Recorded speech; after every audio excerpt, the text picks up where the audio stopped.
The whole Liam Kumar Day effect, not really happened. Nigel couldn't make it. Yeah. I remember normally said he could make Don't it. dig this hole. Phil, credit to the guy, he always manages to do well what he has to. He is a shocking person. You guys got a trophy? No. It was pre-vip. No. My life from Breshad Perriman.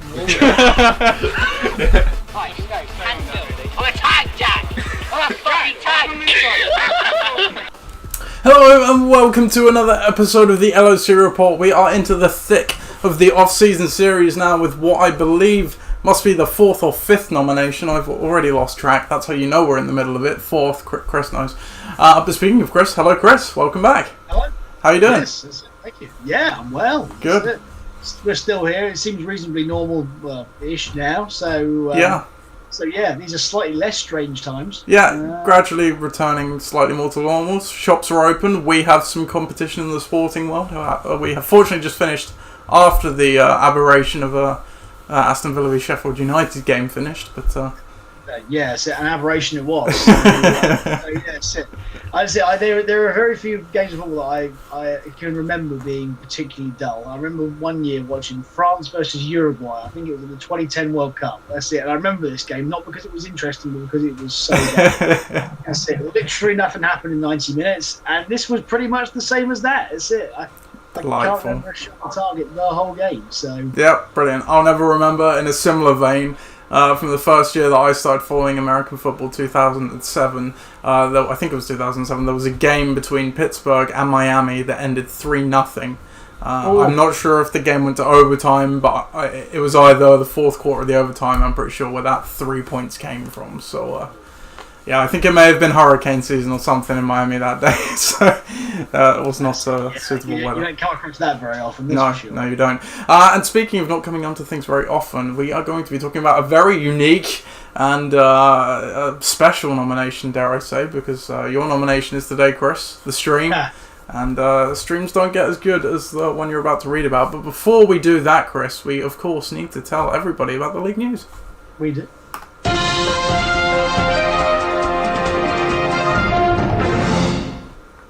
So, yeah, we'll start off with the thing we always start off with, because it is the most vitally important thing in your life, is the draft date of the LOC, which is the 29th of August, Saturday.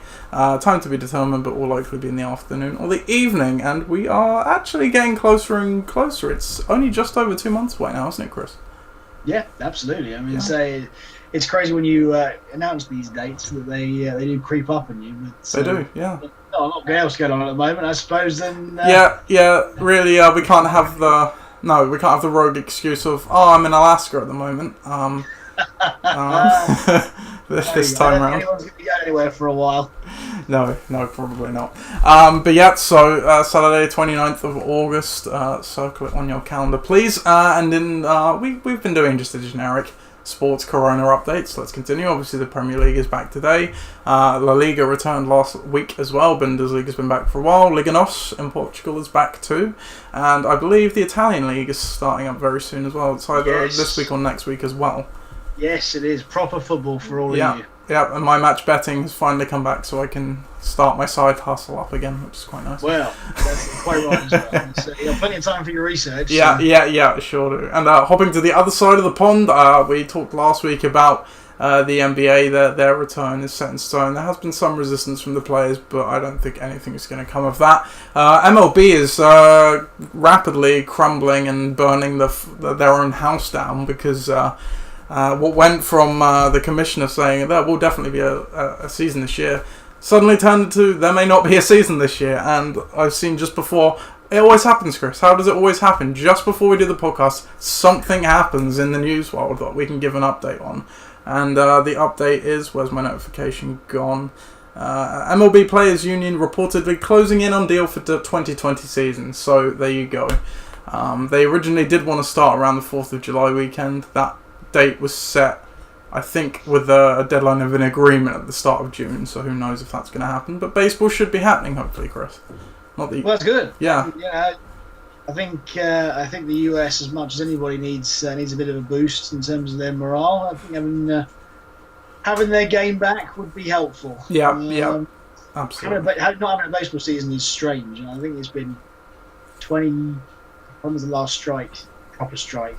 25, 26 years ago. Oh yeah, collective bargaining agreement. Yeah, I'm not sure in baseball, but yeah. A long time. Yeah, there's certainly not been any lockout. I think the most recent lockout may have been in the NHL, which I believe there was one in the 2000s. Speaking of NHL, I have no idea what's going on with the NHL. I assume they're coming to some sort of agreement as well to return, much like the NBA. I would think that the NHL, of all the sports, would be the easiest one to have under these measures. Yeah. So yeah, I think you're probably right. No, we'll see. But I mean, let's be honest. It's a third-rate league behind the MLB and the. This is the issue with NBA and NHL at the moment. They have so many games in the regular season.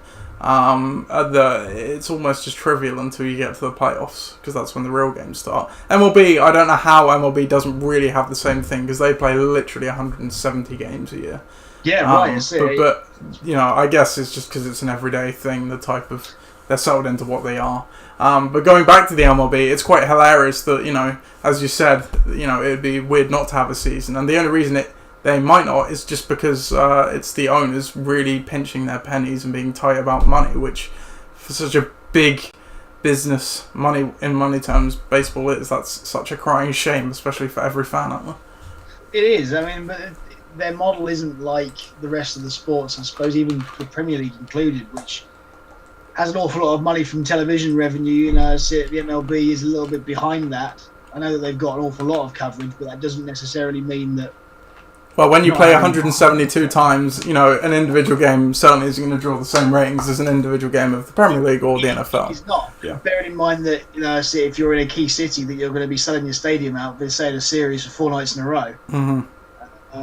That can't be replicated anywhere else. So, it's a big concern, and especially in teams in smaller markets, I think. Mm-hmm. Who, for one reason or another, didn't get many fans anyway through the door. Sure. Yeah. Lack of success or otherwise. Yeah.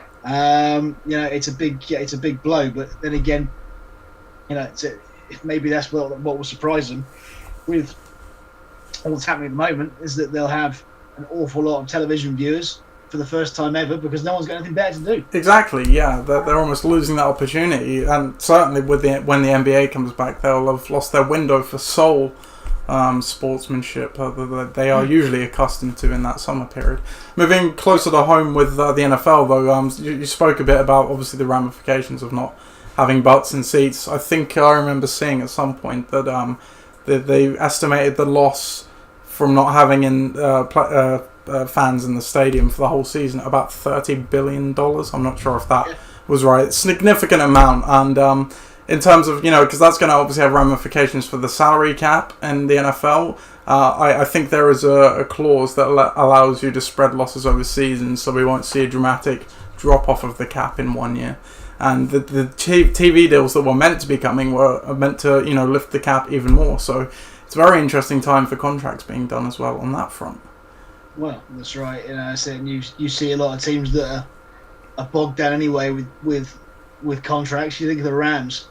Oh yeah. Where have they got to turn? That's it. They haven't. They got nowhere to turn. Yeah, and you look at a team like Kansas City. That's they're trying to get a deal done with Patrick Mahomes, where he's going to shatter the record for a quarterback salary, which is great when it's rising, but when it's a stagnant cap, that becomes all the more problematic.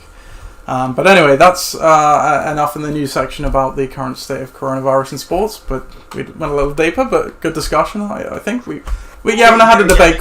Yeah, exactly. We haven't had debate corner for a while, so we didn't get the jingle. But actually, do we want the jingle? We just did it. Let's finish with the jingle. Let's play. We've not had it for a while. Here we go. What have I done with it? Podcasting on the fly. Here we go. Here it is, people. This is what you want. Chris can't hear it, but he's enjoying it as well, as you can see. So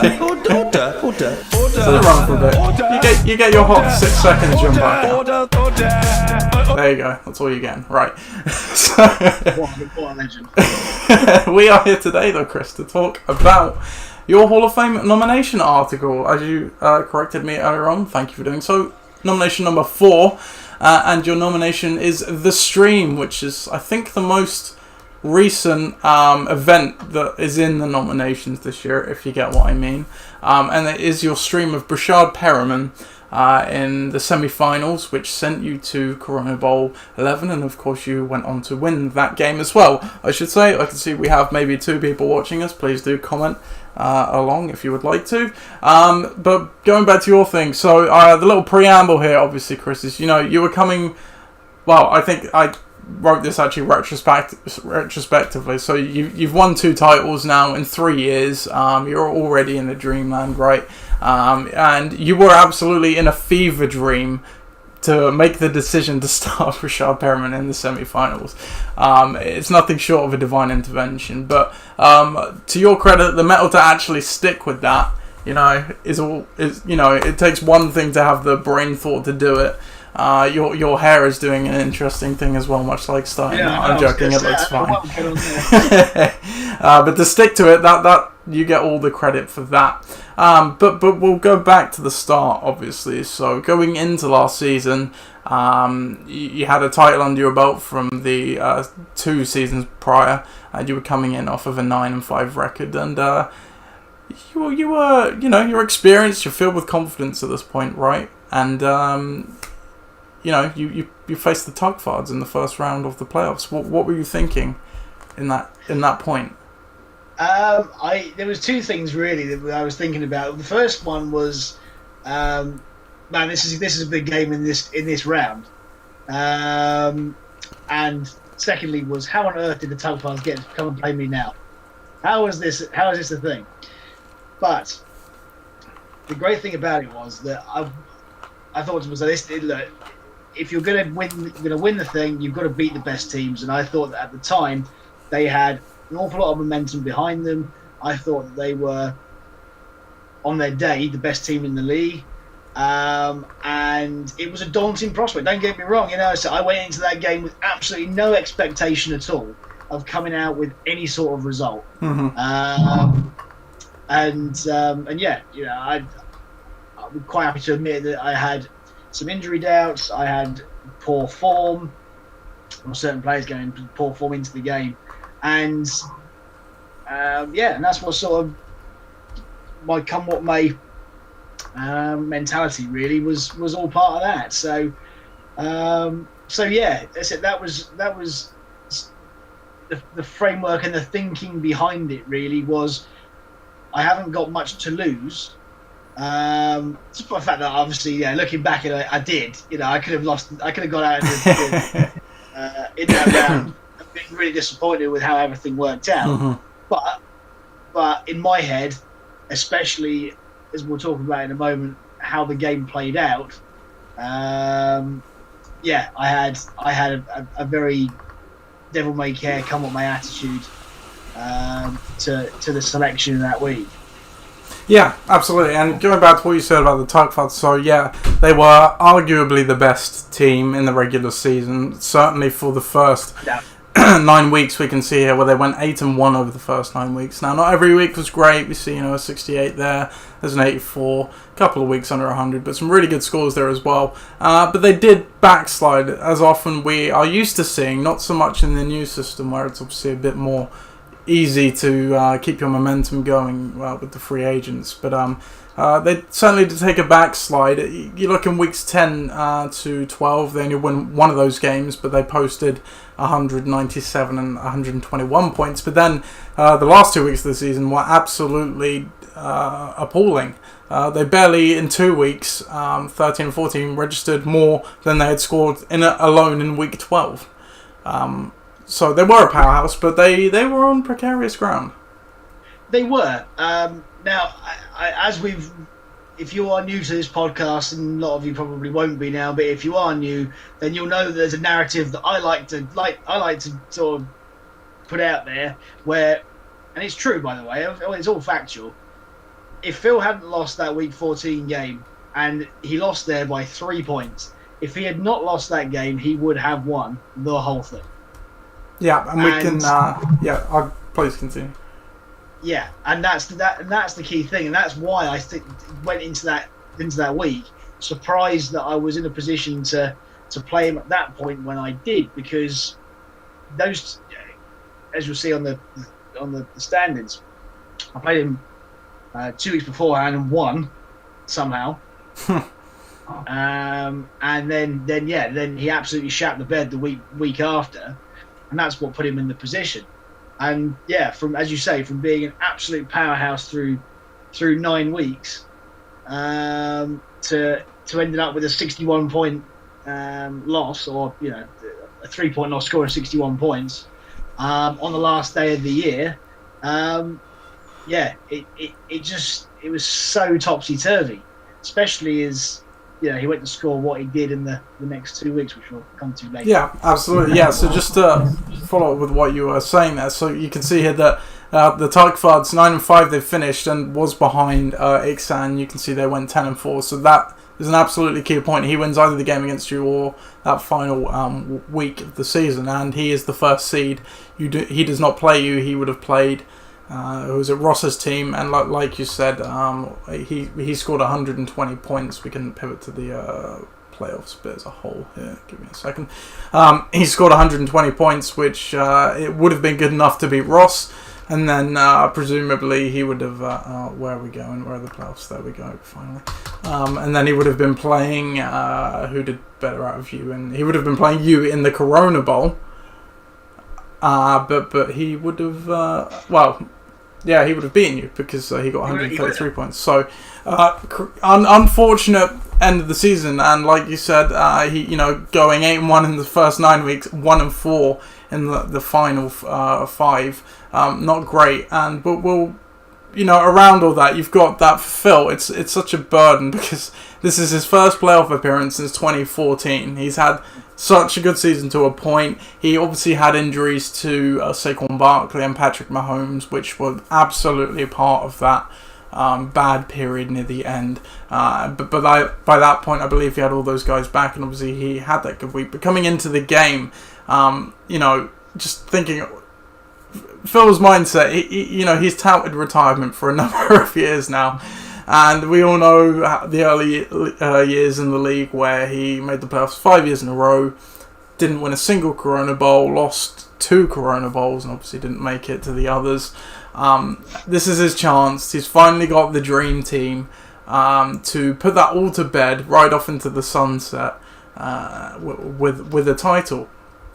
But we'll go to this game right now because, as you say, he not only had a good game, he had a terrific start to the game, didn't he? Because as we can see here, Phil, by the end of the Thursday night game, was up to about just around 40 so points or something. I think it was. It must have been the Ravens-Jets game. Was that the Thursday night game? Yeah, I can't remember. Ingram played, so yeah.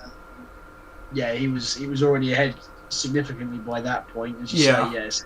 I think 22.6 points. Sorry, I think is where he was by the end of those games. But he obviously, as we can see, took off quite quickly at the start of the 6 p.m. games as well on that chart.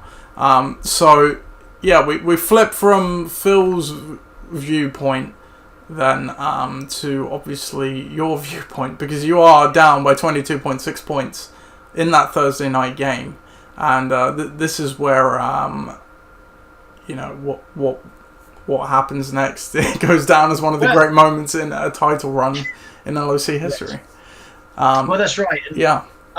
Leading up to that point, in the week it was Mike Evans. Was he in? Was he out? Was he injured? Was he not? And it turned out he was injured. So you have to then make contingency plans for that. And in my head, I'm thinking to myself, well, if he's out, then they're going to cover Godwin. And if Godwin's covered, then there's only going to be one other receiver on that team that's going to go into the Mike Evans role. And we're not going to cover Perriman, because who's Breshad Perriman? What's he done for the rest of the year? Yeah. Please go on. So I picked him up for a single dollar. And it was a real flyer. It was like, I'm going to have this guy just in case Evans can't go, and then he just slots straight back in. He has a good matchup, a really good matchup. I've got no one else better on my bench, so why wouldn't I start him? and that was really that was the simple thought process. It sounds crazy now, perhaps, but yeah, sometimes you just think decisions feel comfortable, and on this occasion, it felt very comfortable.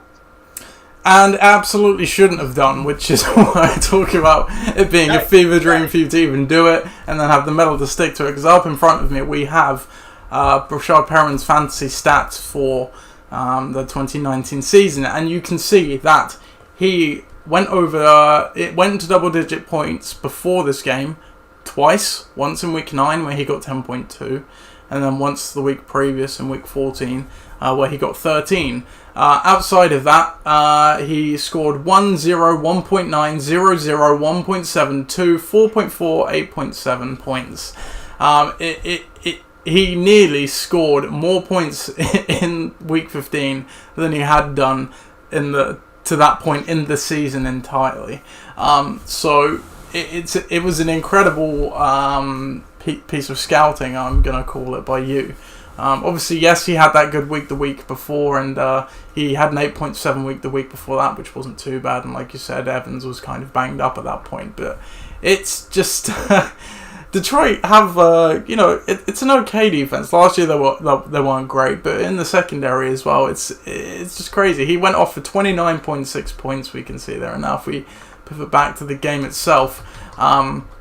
With it finishing so close, 123.46 to 120.5, every single one of those points was completely valuable, and he was actually the highest scoring player in this game. Which is crazy in comparison to who else is in there, in comparison to the fact that I've got Christian McCaffrey as well, who, albeit he's not far behind. 0.1 of a point, yeah, not too bad. But that's it. But it's still Christian McCaffrey, and the guy's #1 fantasy player. So yeah, it needed something like that to be able to sway it, because I knew full well that Ingram had scored some major points. I knew that Barkley was going to come out hot. He's playing in Miami. He's playing them at home. He's got a point to prove after being injured for most of the year. And let's be honest, Miami were absolute dog through like 10 games. So there's absolutely no reason why he wouldn't have done that. So there was that. The Patriots D, who really had been Phil's cheat code through the first half of the year. Yeah. They're playing Cincinnati in Cincinnati. I think that's a good matchup there. So the matchups were scary. Other ones, you think of Landry against Arizona. Arizona weren't great in the secondary last year.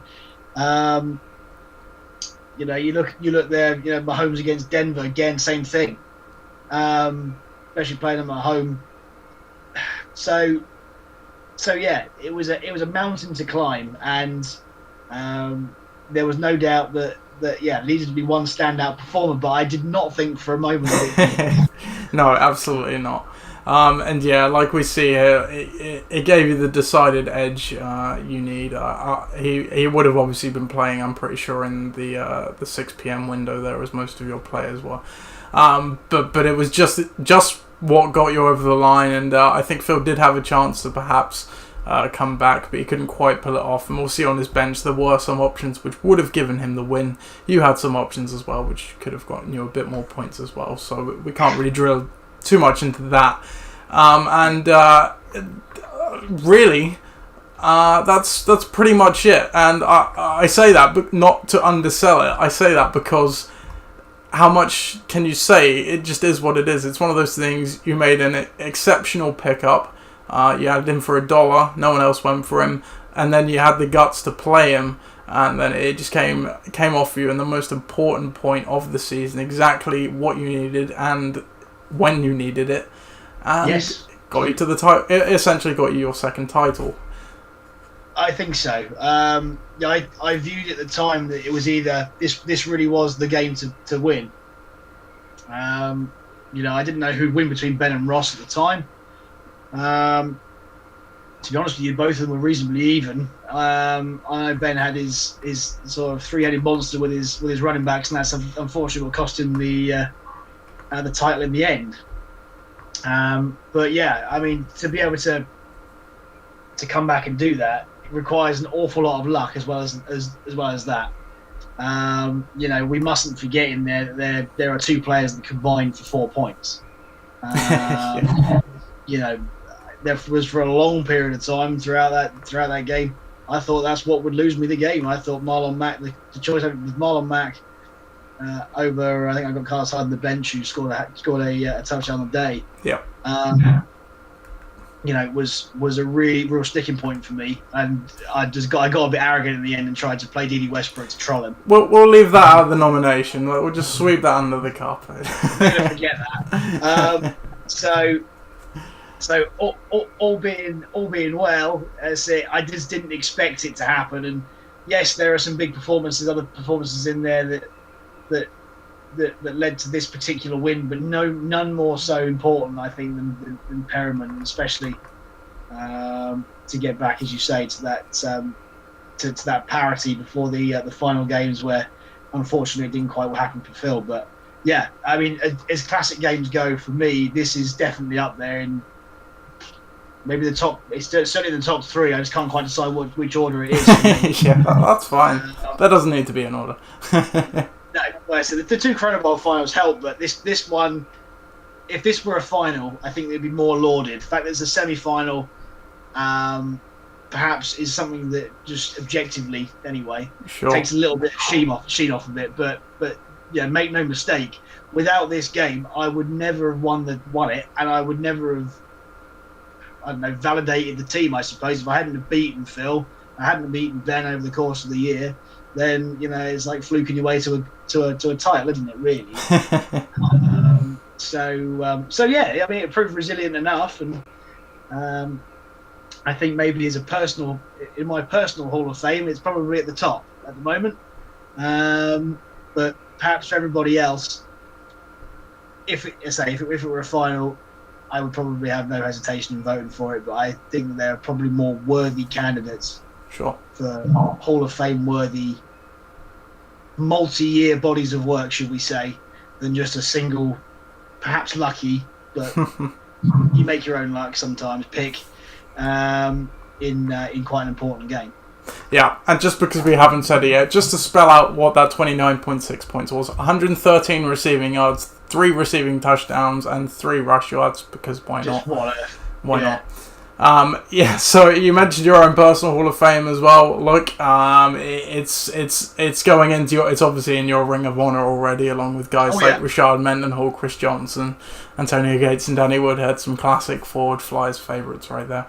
I haven't listed any on the article, but in terms of great LOC streams, mainly because I couldn't remember any others, it's certainly in the conversation for the best, and if not, better than them. I always remember a funny one for me personally, Derek Carrier, when he was a Washington Redskin, their 3rd string tight end behind Jordan Reed, and it must have been Vernon Davis. Both were injured. I streamed him because why not, and he scored a touchdown. I'll always remember that day. But that's an independent thing. In a regular season game, it's one thing to do that there when the chips are down and you need a win in the playoffs and you're doing something like that, something just as wacky with a very volatile quarterback throwing, a very unproven, flame-out receiver, in fact. This is a former first-round pick who flamed out in Baltimore and did nothing. And then he comes and does this. It's pretty extraordinary, and especially for what it meant for the rest of that season. I'll give you the final word on it, Chris. Now, I know you usually give a nice little breakdown of an opinion of whether this should be inducted, and you touched on that, but I'll give you another chance if you would like to do so. Please, would you tell the viewers why they should or should not vote this into the Hall of Fame? Well, I think if you have a category over the course of these few podcasts of multi-year bodies of work, people's personal favourites, and things that affected the course of a year but would otherwise have been forgotten. And I think that maybe in 3 or 4 years' time, this will have been totally forgotten unless it's in the Hall of Fame. Now, if you think it's Hall of Fame worthy, then great. But personally, I'm pretty convinced that because it's in a semi-final, it's not going to have the same weight as if it was in a final. I also think that if you're going to put your vote behind something, it should be over to be something that someone has achieved over a long stretch of time, because I think that consistency really does count for a lot. You know, and I think that this, although was massive for me and massive for a particular Corona Bowl win, goes into the same category as Ollie's that we had last week. And if you haven't watched that yet, then please do. Then you know what I'm talking about. In the sense that it's something that particular person feels very fond about, and you know couldn't have won their Corona Bowl without it. But saying that, you know, I always favour consistency over single week success, and that's where I'm going to throw my chips down. You know, see. But I'm not going to say to you, don't vote for this if you believe this to be Hall of Fame worthy, which, you know, I would be very thrilled that it would, and very surprised that it would, bearing in mind that it felt very natural at the time. Then please do vote for it. But we have a lot to go yet, and yeah, that's it. You can categorise them how you wish, but I would suggest that you categorise them into all-time LOC bodies of work over multiple years. Yeah, single game successes, and things that people are personally fond of, and then you can break it down for yourself as to which you'd rather go for. Sure. And of course you have got effectively 3 separate votes for the Hall of Fame. You have a 3-point vote. The most points wins in the induction, obviously. So you have a 3-point vote to use, a 2-point vote to use, and a 1-point vote to use.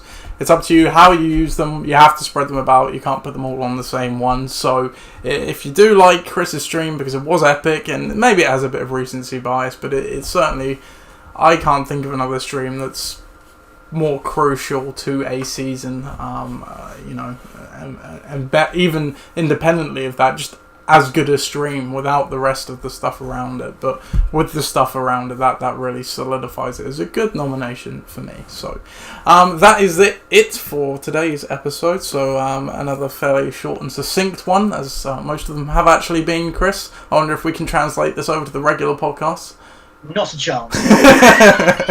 Yeah, that pretty much summarises it. Yeah. Okay, so, well, we've got another football game on, which I'm sure you'd like to go and watch as well, Chris. I've got it quietly on my top TV as well, so we won't hold you any longer. We will be back next week with the next nomination. Again, I don't know what this is, but me and Chris will look at it after. You'll have to wait till next week. So, other than that, have a good rest of your week, stay safe, and we will see you next week. Goodbye.